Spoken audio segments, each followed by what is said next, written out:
The only conclusion recorded by the inquiry officer is that since the petitioner did not cooperate with the disciplinary proceedings and that from his conduct it is clear that he does not want two proceedings to be concluded, he had no option but to record a finding that the charges stand proved full stop.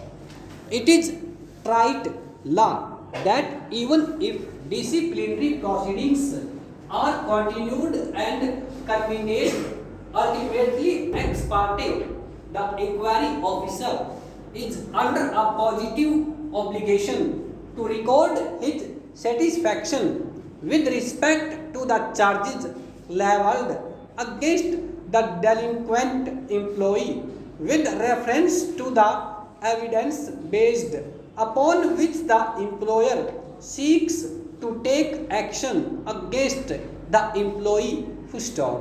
Even this rudimentary and settled principle was not borne in mind by the inquiry officer. Full stop.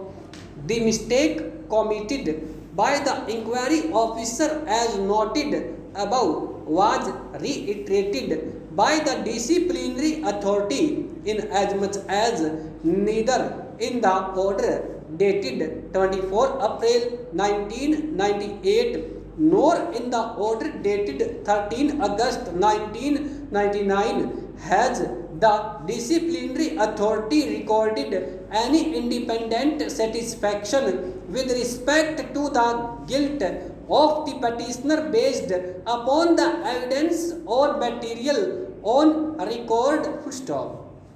This of course subject to the caveat that the failure of the inquiry officer to record his conclusions on each charge is not a flaw which could perhaps have been cured by the disciplinary authority for the first time. Full stop. Stanza that leaves this court to deal with the last submission of Sri Misra that the judgment and order of this court dated 2 November 1995 conferred authority upon the corporation to continue and conclude the inquiry despite the superannuation of the petitioner. Full stop.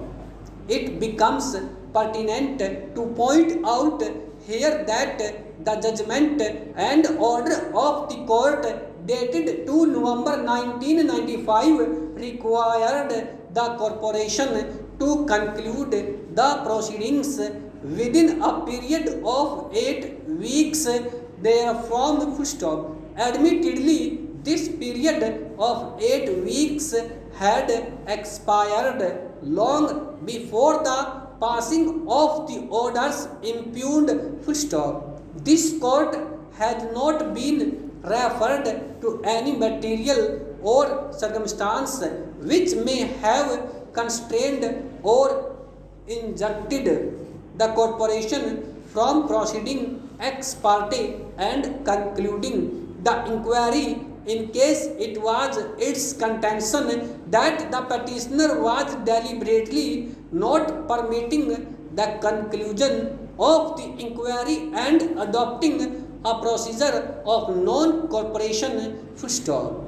From the facts notices herein above, it appears that the corporation fell into deep slumber post 30 April 1996 till it issued a notice on 3 February 1998. Stop.